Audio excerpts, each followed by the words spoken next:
All right, everyone, thanks for joining. Today we have the team from APWine here, so I'll let them introduce themselves first. Hello, I'm happy to be here. I'm Antoine Mourant. I'm a French student at EPFL in computer science. I'm a member of the Blockchain Student Association of the EPFL. I get to know the crypto in 2016, and I felt in love with it and all the ecosystem. And then as soon as I heard about DeFi, I felt deeper in love, and I went all in with the community, especially the French community, but now it's the future of France, so no problem. Yeah, my name is Gaspard. I did 4 years in computer science at EPFL in Lausanne as well. Been in crypto since many years, working on small projects, did a little bit of research as well. And yeah, in APWine full-time now, and co-founded the project with Antoine and Ulysse in August. Hello, everyone. My name is Ulysse. Before joining crypto 6 months ago, I was more of a gaming / UI kind of guy. I've studied computer science for 3 years at EPFL with Gaspard and Antoine, and then graduated 6 months ago. That's also the time where I joined Amazon as a software engineer. Worked there for a little bit, and then just left my job to work full-time on APWine. Appreciate the intros. Would love to hear kind of, what was I guess we can start with a summary of APWine, and then what was the inspiration and kind of how you guys came up with it?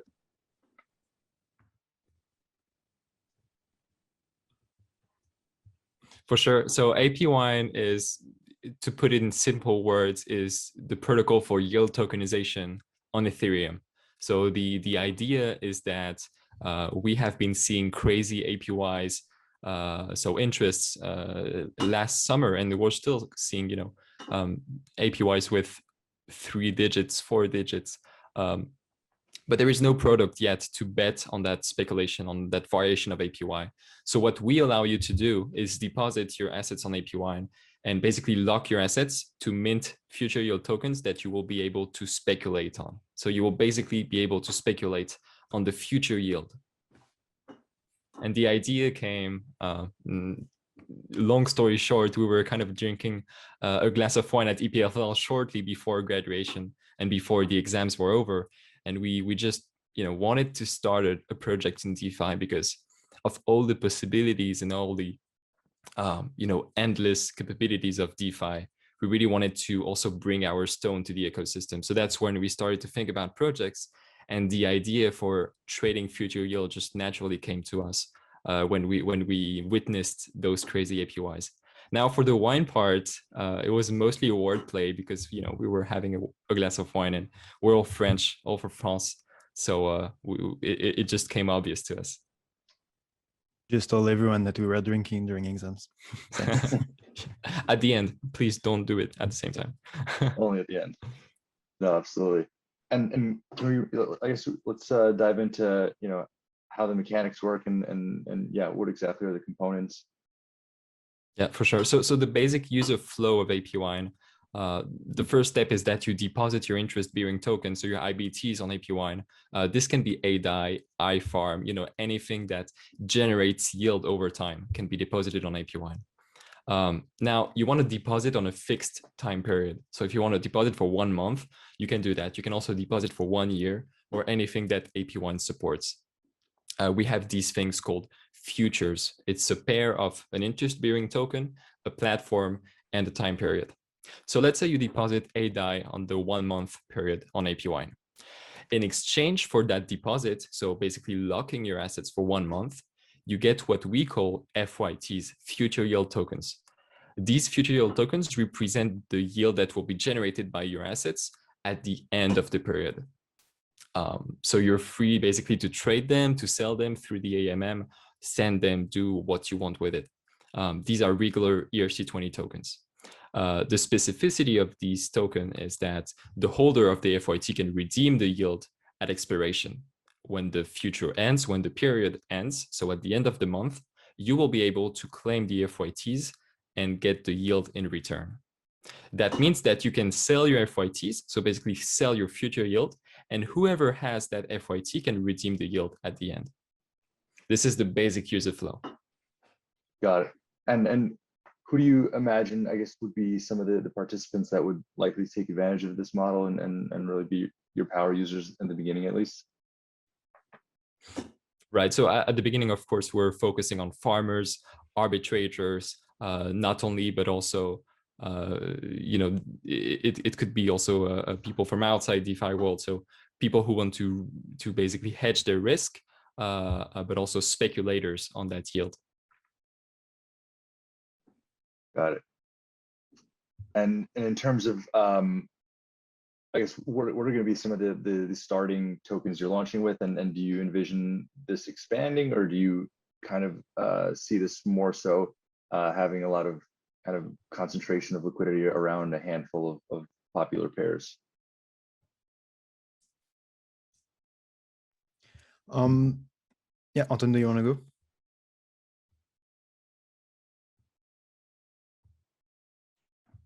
I think you can go, Gaspard. Antoine is muted. Yeah. So I mean, we started the beta version. We had the ADI, we had the YUSD iframe, and I mean, for different reason, both in terms of you know, what protocol were very famous, which asset made sense to speculate on it, or even like we wanted to have like one asset with a high APY as well for battles testing different dynamics. And I mean, which pool we released basically at the V1. I mean, if people go to our website, the V1, we have like some alphas there already. But basically, we studied it that way. We want to offer the user. I mean, we are basically answering community and market demand, but we want to offer basically different product that represents that would be interesting for our farmers. So for example, with YUSD, you're speculating on something that would be interesting while going to some market cycle changes with rates on stablecoin. But with other protocol, with other tokens, you would be able to speculate on the efficiency or basically the protocol rewards. Like for example, iframes, but you have a lot of token that work that way, like in SushiSwap, StakeDAO, that kind of thing. So those are very interesting assets. And actually something that is very, I mean, at the core of what we want to do since the beginning is also speculating on governance token, but let's say like, for example, for Ethereum, like you would be able to speculate on ETH to rewards, that kind of thing. That would be very interesting for the users. Eventually, we want to have not that many pools to not fragment the liquidity too much, but we have a lot of integration coming up, and we'll release new pool on a frequent basis, and answer the community there. Token holders and participants to the governance will be able to vote on listing, and that's basically the way it will work. The topic of liquidity, how do you guys envision the APWine AMM evolving over time, as well as how are you planning to bootstrap the particular markets?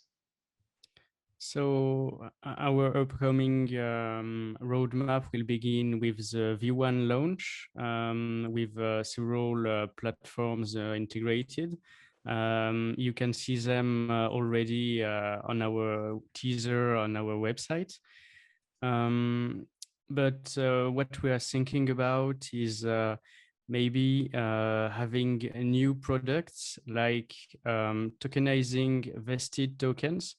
As if you, for example, invest in a private sale where tokens are vested, you could tokenize them, and when they are released, people could redeem the tokenized vested tokens against the real tokens. So as an investor, you would be able to sell upfront your vested tokens. Then we are going to integrate other types of assets. For example, pool assets. So Uniswap, Balancer, SushiSwap assets, I mean liquidity tokens. So the fees generated by the liquidity and the trades would be accrued inside the future yield tokens. Then we'd like to improve our exchange and to build new financial instruments. So on our roadmap, we currently have leverage, so through margin trading of future yield tokens. So you would be able to short the yield or long the yield with higher leverage. We also have some ideas about some more complex financial instruments as options and maybe interest swap with sort of collateralized FYTs, which could be swapped between the collateral or the FYTs depending on the user will. And we are also looking for a lot more exotic integrations. As for stake DAO with special vaults like liquidation vaults, like arbitrage vaults. So you would be able to bet and speculate on the yield made by an arbitrage bot. We are also collaborating with Archer DAO about this one. You would also be able to get upfront proof of stake rewards. If we could tokenize on Ethereum or a sidechain or an EVM compatible blockchain proof of stake rewards, as for example, you have some dots which are generating a yield, you would be able to sell this yield upfront and get sort of a loan from it, for example. You would also, you would also be able to have a fully insured yield. So the collateral would be insured. The collateral would be stablecoin or it would be option covered. And we fixed yield, so zero risk for the investor, and it's basically free money. We might want to edit that because basically Antoine revealed our roadmap. Yeah, that was a bit long. No, that's good. Very helpful, Yeah, but- I think we were just a little bit destabilized, if I could say that. Like we were trying to follow very closely the question, so we were. A lot of alpha leak there, I think. Yeah, no, for sure. No, I think alpha leak is good, but yeah. Yeah, I had a question on, so you mentioned tokenizing future yield on various different products, whether it be vested tokens or more proof of stake tokens, right? How do you envision the pricing of those tokens working over time, right? So say, if I'm the first market creator, do I initiate a pool AMM of that particular market? What kind of what should go into my thinking in terms of pricing that AMM, as well as how do you envision future yield tokens, the price of a future yield token trending over time from start to maturity? Yeah, so I mean, those are very relevant and interesting questions where we spend quite much time to think about. So part of the answer can be found in the traditional financial world. So basically for the pricing of the future yield token, basically with the same expected yield at the expiration of the future, you would sell your expected yield with a premium, I mean a discount basically, because you're selling an asset that is locked for a defined amount of time. So eventually the price will rise progressively. And in terms of market dynamic, the more you go in the period, the less entropy you have on the remaining yield left to be realized. So that's one thing. And what you said at the beginning, actually, like at the very beginning of one period. So that's a particular thing with future yield tokenization, is that at each new period, you'll have a new token. And so especially in AMM, you need to anticipate that to eventually have, let's say, a continuous liquidity. You don't want to have to restart from scratch at each new period and people to have to deposit again, that kind of mechanism. I mean, at least that's what we thought about. And we designed an AMM where we have some kind of price discovery mechanism so that we can, at the same time, ease the liquidity provider experience there. That doesn't have to redeposit again, renew its token. I mean, they can do that, but that's one functionality. And at the same time, the trader can have a better experience and trade FYTs right at the beginning, where actually we would expect to have the more volume, where the more speculation, the more entropy on what's the yield to be realized. So yeah, those are mechanisms that we implemented so that, yeah, at the same time we have a continuous liquidity and we will be able to have fair pricing on those assets. But, you know, pricing a future yield is something that is done in traditional finance. But then we know that we're in DeFi and the market may need to educate itself a little bit before we start to have, you know, a really strong market making dynamic there as well. That's a challenge for sure. Just want to add that on that last aspect. We've actually had many people from traditional finance come to us and say, hey guys, are you basically recreating, you know, future contracts from traditional finance? And we said, yeah, we're doing that, but also we're allowing people, you know, to have new features that are not even envisionable in traditional finance. For example, upfront yield, that is something that doesn't exist, you know, in regular contracts. So that's also what we bring on top of the traditional innovations. Yeah, no, absolutely. And yeah, like the separating the yields kind of like strips in traditional finance with bonds, but I think it is really a useful element where the larger individual who's entitled to basically the bond aspect of this, which is the portion that accrues the yield. So the fact that they can kind of hedge the interest rate risk, and I do think there's a market for those that want to speculate on that interest rate risk, and definitely at size where, you know, if just using round numbers, if you have APY of let's say 12% on an asset, and so you strip that out and you basically, you know, it's like not adjusting for compounding, you know, you're getting about 1% a month.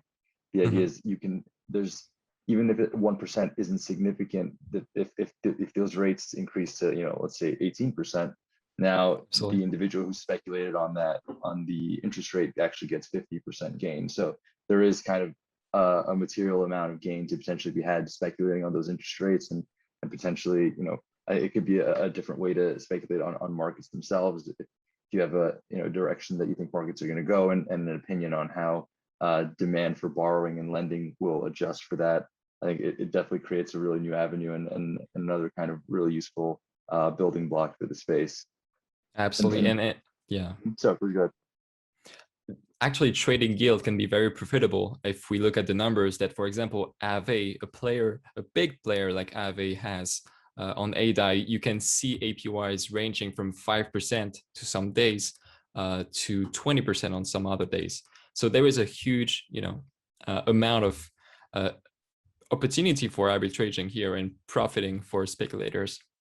But at the same time, it's a win-win situation, because if you manage to sell your FYT, it means that you've essentially hedged your risk.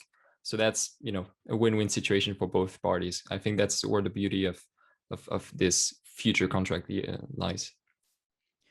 And if I may add something, like that's, I think that I mean, that was something that I started to talk about in our early discussion, but I think it would be very interesting to start to have this yield market, because until now, liquidity provider were basically jumping from one platform to another just to, you know, take advantage of these high APYs. But eventually that is not sustainable for different players, both for fees, but even for just different players. You don't want to go from those risky pool from one to another. And then eventually, if on APWine we manage to have as much market making as we want to have, and need for the farmers to start to really sell their yield and then hedge their risk and bet on a fixed price, I think that will drive the discussion about what makes this yield this high or this low and that kind of thing. I think people start to realize that because, for example, that's a really good discussion, but people that made a lot of gains in the last bull run basically now, and I think that is different from the last one in 2017. Now people start to say, yeah, but I will just convert that to stable coins and take advantage of those high stable coin APY. But eventually, because like a lot of people might do that, those will change. And I just think that the market's dynamic and the scarcity of some assets and that kind of thing, that's a whole new level and a whole layer that through APWine, we would eventually expose and take advantage of. And I mean, for the high APYs and this volatility, as long as DeFi is young, we'll have volatility because of the liquidity issues. But then in the future, betting and speculating on those future yield is definitely something that the traditional finance world is already doing. So yeah. But eventually, through our AMM, like we'll have a much more significant price and for future APY that you would see on a website where you don't know if it's spot rate, like 7-day average, 30-day average, anything. So in some way, we would be an on-chain oracle of APY at this point. No, that's actually, yeah, that's really interesting. And on that note of the AMM, can you kind of go into the design and kind of how you guys are thinking about that? Yeah. So yeah, I mean, as I said earlier, at the beginning, it works like a regular AMM. Basically, we have two tokens through the protocol that we want the liquidity provider and the trader and the farmer to be able to exchange, which are ownership tokens and future yield tokens. So we have an AMM for that. And then we have two major things to anticipate. One is that, as I said at the beginning, the price of this FYT has a premium at the beginning due to the expected yield and the fact that you're basically buying an asset that is locked. So that is something to anticipate. So both the FYT and the ownership token has a constantly rising price with the yield that is generating. And at the same time, we have this price discovery mechanism that we implemented to, and we'll release documentation very soon on that actually. But basically to make people able to start to speculate on what is the price for the next period, and eventually help liquidity provider to renew that token in a almost automatic way, where we would have a new pool generating automatically, and that would avoid people to have to just stop at the end of the period, recreate a new pool, starting with a low liquidity on the pool so people cannot trade, and eventually people need to add liquidity, but not to get stuck with the slippage or any kind of manipulation that you could put in between in that time. So yeah, that's mostly it. Like it works like a regular AMM plus then we play with weight and pairs for those price evolving mechanism. I don't have a specific term for that, but the FYT premium and the period renewal. Yeah, on that aspect, that's something also very important about the APY and AMM coming up in the V1. As far as we've seen, but we're also interested to see how competitors deal with this problem. But there is a problem where future yield tokens are tightly linked to a specific time period. If you're depositing on the month of March or May or June or whatever, your FYTs contain only the yield generated for that time period. So how do you deal with an AMM, so an asset pool, where tokens are basically become not tradable anymore every month? So we've come up with the mechanism that Gaspard described which allows us and liquidity providers to just deposit their liquidity and forget about it. And so the FYTs are going to be automatically renewed every month, every period, so that liquidity providers can also increase their capital efficiency. So that's also something very important about the APY and AMM coming up. Got it. Yeah, no, it's really interesting and excited to hear more. And in terms of, I guess, how are you guys thinking about the design differently than your competitors, or yeah, ways that things you've seen with them? And yeah, I'd love to kind of get your thoughts around all of that.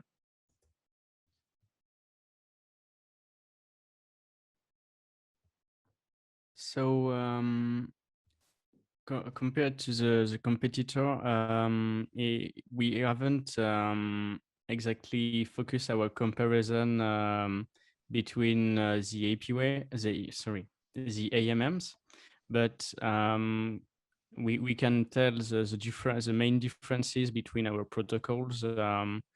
For example, for Pendle, they are using an AMM using time decay, which involve a price sort of weight depending on the time.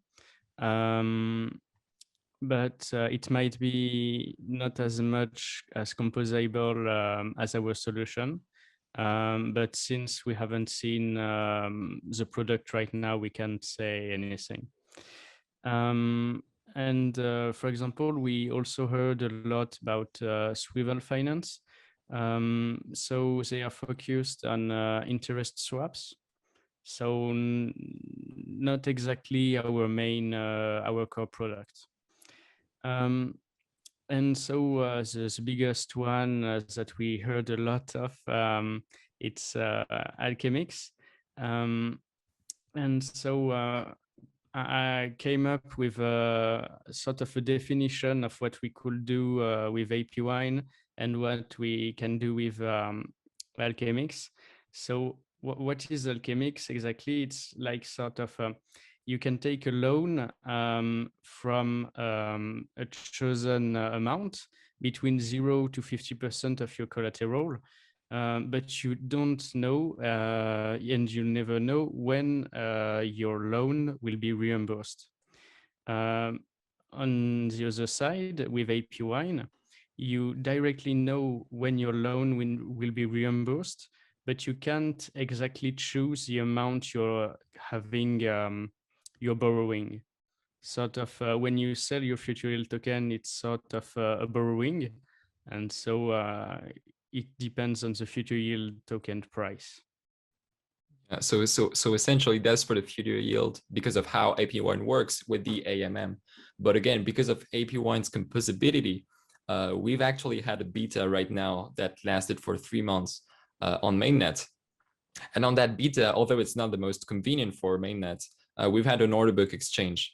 And we can imagine a future where, you know, order book exchanges are becoming a new standard or at least usable on mainnet, maybe because of ETH2, maybe because of side chains, layer 2s, I don't know, but just sometime in the future where we can use order books exchanges again, you can be sure that you can get always the best price for that.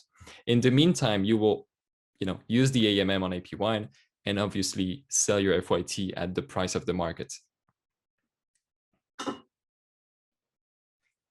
That makes sense, though.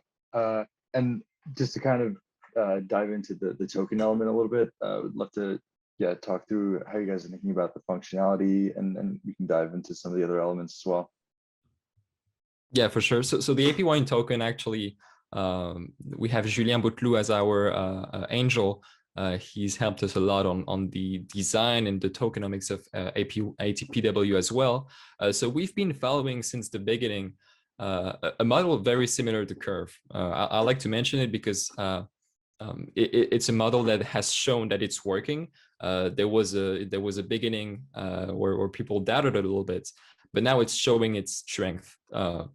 Curve is really a model where you need to see in the long term, and that's also where we see for APWine in the long term, because DeFi yield tokenization is something that's going to be to become a standard and a DeFi building block, basically a primitive of DeFi. So that's, we're here for the long term.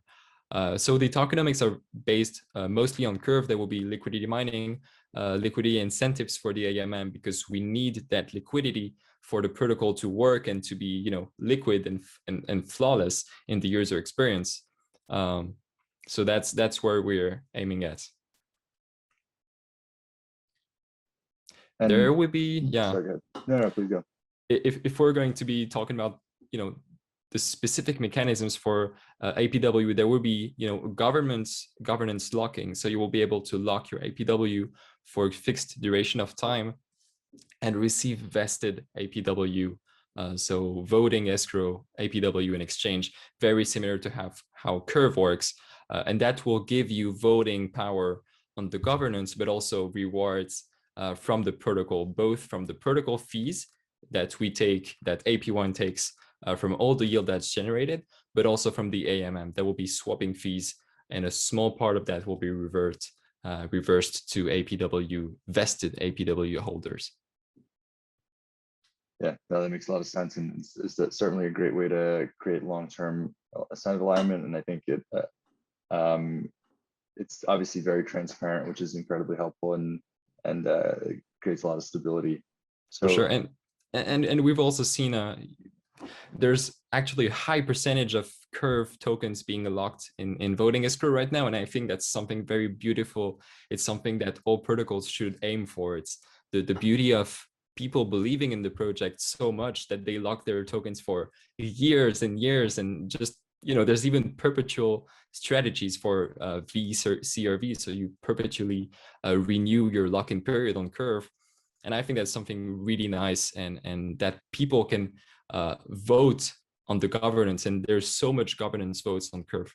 It's really a model to follow. But of course, we're bringing also our innovations to the table.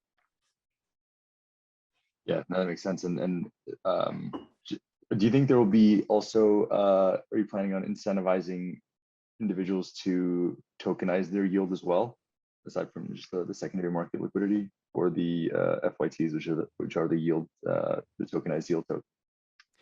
So that will be mainly for the AMM. The AMM is where we need most of the liquidity, so that regular users, whether it be speculators or farmers, can either hedge their risk or get exposed to yield without having the necessary capital. So basically buy yield. For these two users, we need the middle ground is the AMM. So we need that liquidity here. The liquidity incentives will be mostly for people who mint FYT and ownership tokens and provide to the AMM. That makes a lot of sense. And it's also, you're effectively incentivizing the same crowd, just in a more direct, or in an indirect way, but a more useful way, because you do need the secondary market liquidity, like you mentioned, is useful for both entities. So it makes the farming aspect really productive. Absolutely. So there will be both a secondary market for the yield, but also for the locked position. So you'll be able to sell your locked position depending on the price of the market. So you may be selling your locked position at a small discount, but you can still get out of the protocol without having to wait another month if you've sold your yield already. Antoine, you were going to say. And by doing so, we solve the liquidity chicken and egg problem. So we can have an equilibrium with farmers wanted to have upfront yield and enough liquidity on the AMM. Yeah, no, exactly. And yeah, the farming, and then on top of that, they lock up the farm tokens and are able to enhance their yield as well. So makes a lot of sense. I guess in terms of some more future plans, what are you guys thinking? And like, as far as future integrations and share as much as you want to. I'm sure some elements have to be kept under wraps, so it's completely up to you guys. Yeah, so I mean, there are basically two axes of improvement for the protocol. One is the future yield tokenization. For now, we're integrating interest-bearing token assets, but there are a lot more way of generating yield in the DeFi ecosystem and more.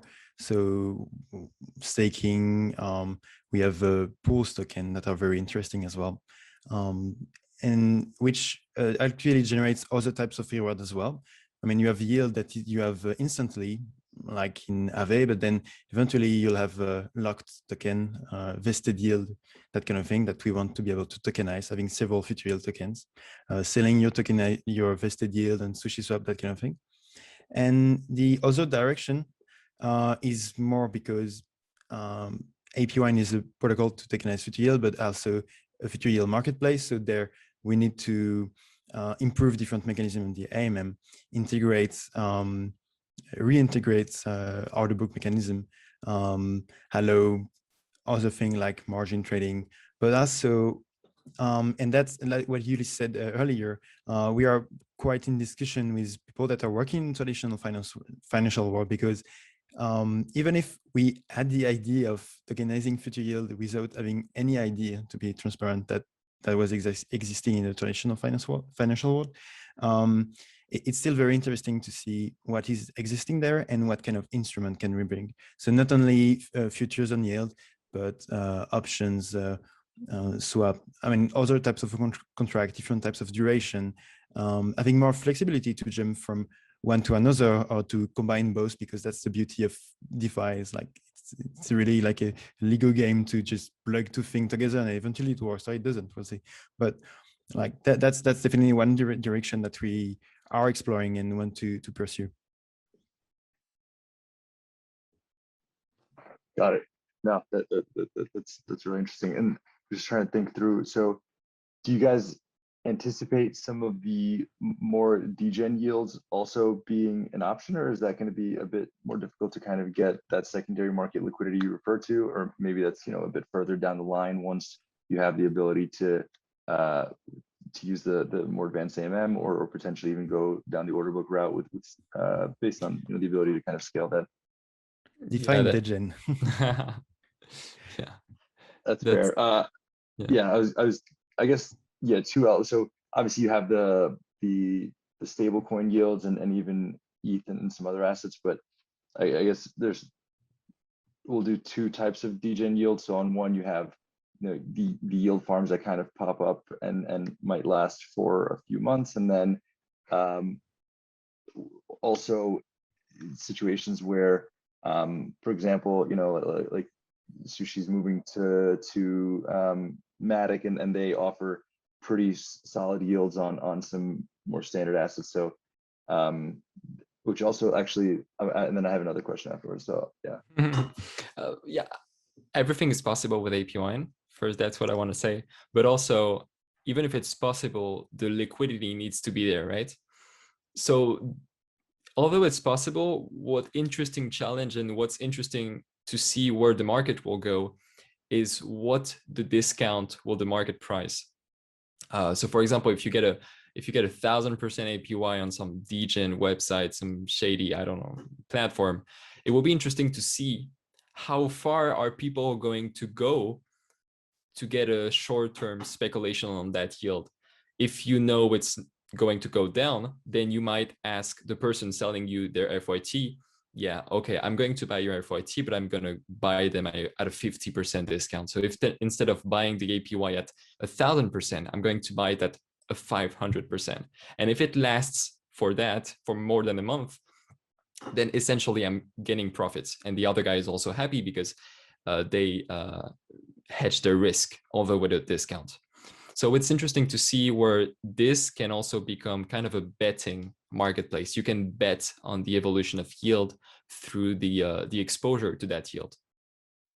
Yeah, no, I think that's really interesting in terms of now you have to factor in not just demand for the borrowing, but the price of the token that you're receiving the yield in.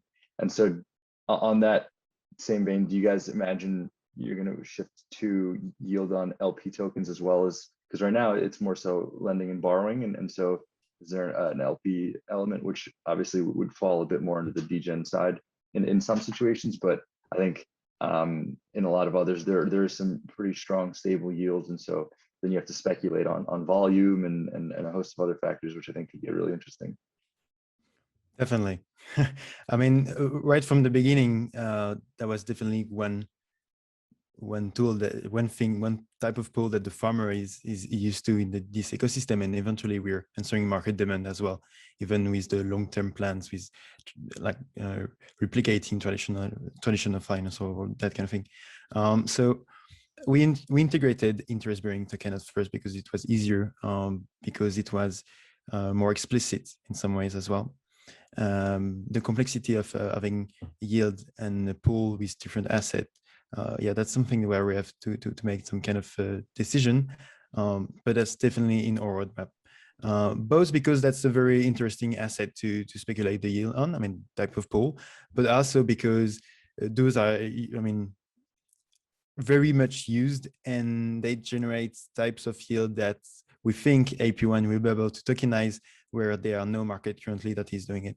I was taking the example of SushiSwap and the vested sushi there, and the locked sushi rewards. That's definitely something that we want to integrate. Yeah, so that's why the long-term vision for APWine is not only to tokenize future yield, but basically tokenize any assets that increases or generates value in the future, and then bet on that generation of value. So it can be LP tokens or anything that generates some yield in DeFi.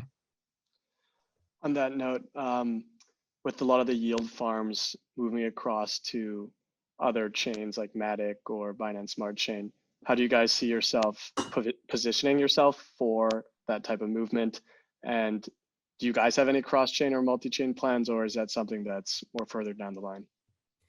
We leaked some information in our meme contest. Yeah, we definitely are talking with some side chains for partnership there. I mean, that was something that was asked right at the beginning, because I mean, at the end of the DeFi summer, I mean, we still had crazy APYs on L1, and we still have, but like Binance Smart Chain was getting really famous. And the thing is, I mean, we're following the community, we're following the other protocols, that kind of thing, but we have to keep a long-term vision there. And we think some sidechain showed some maturity, and some protocols choose to deploy themselves as well there. And that's definitely a direction that we'll take as well. I mean, there are two different things, right? Like at the same time, we will deploy the protocol in sidechains where we see long term, and we see that the ecosystem is moving there as well. And eventually answering market and community demands, we'd like to build bridges or find ways of speculating on yield, maybe more diligence on sidechains where it can be something more temporary. But eventually, yes, and that leads to the previous question, actually, like, do we want to integrate degen's yield? And I asked, what is degen? Because at the same time, like, isn't 50% per year like quite nice already? But and that's something that we have in the iFarm pool that we have. But for sure, we'll have some kind of experimental crazy tokens and pools. But as Ulysse said, we don't want to fragment the liquidity too much, and we need to find the right ones that make sense to speculate. Yeah.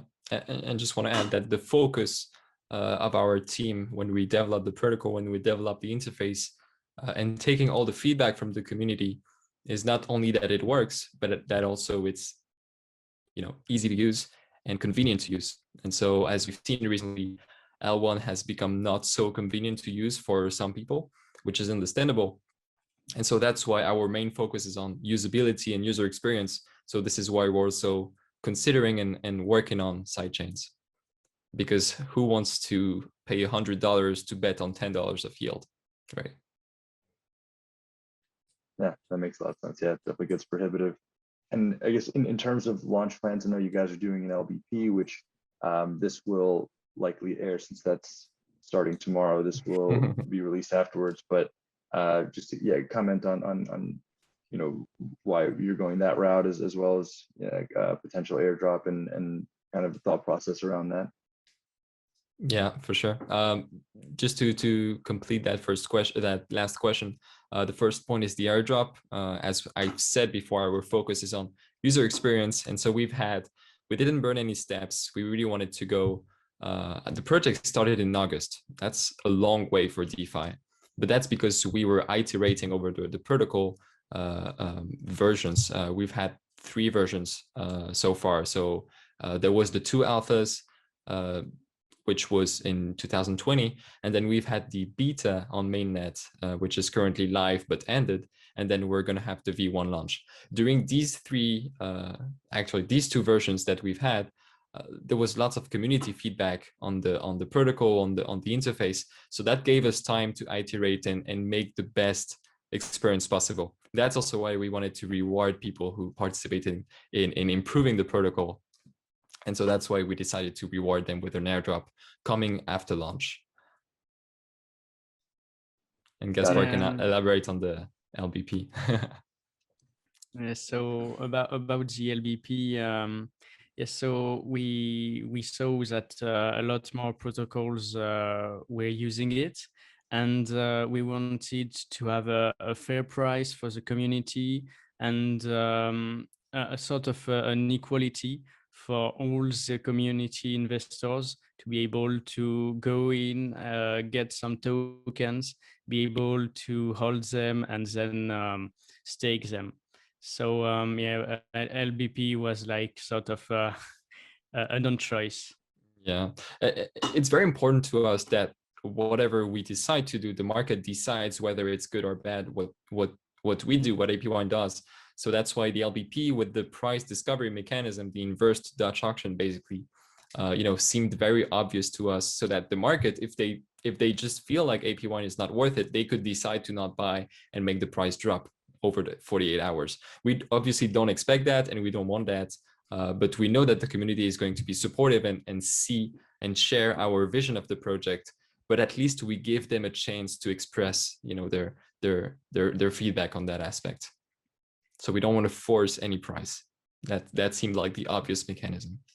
I mean, apes got the hypes, but at least it's not. At least, yeah, as my 2 friends said, like definitely, like this is a good and well better tested mechanism, so it was a no-brainer for us. Yeah, no, agreed. We're certainly big fans and think at the moment it's the best way to allow for an equitable distribution that allows for some comfortable level of price discovery, avoids kind of sniping and a lot of the other issues from previous distributions. So yeah, we're definitely big fans of that. For sure. There was someone who asked some time ago in the chat, what if someone comes and just buys the entire supply of APWine at the beginning of the LBP? And I just answered, well, this someone would just get majestically wrecked. And so obviously we're not going to see that because no one will do that, but that's what would happen. So it would be fair for the community if someone tries to be sneaky or smarter than everyone else, they would just get wrecked.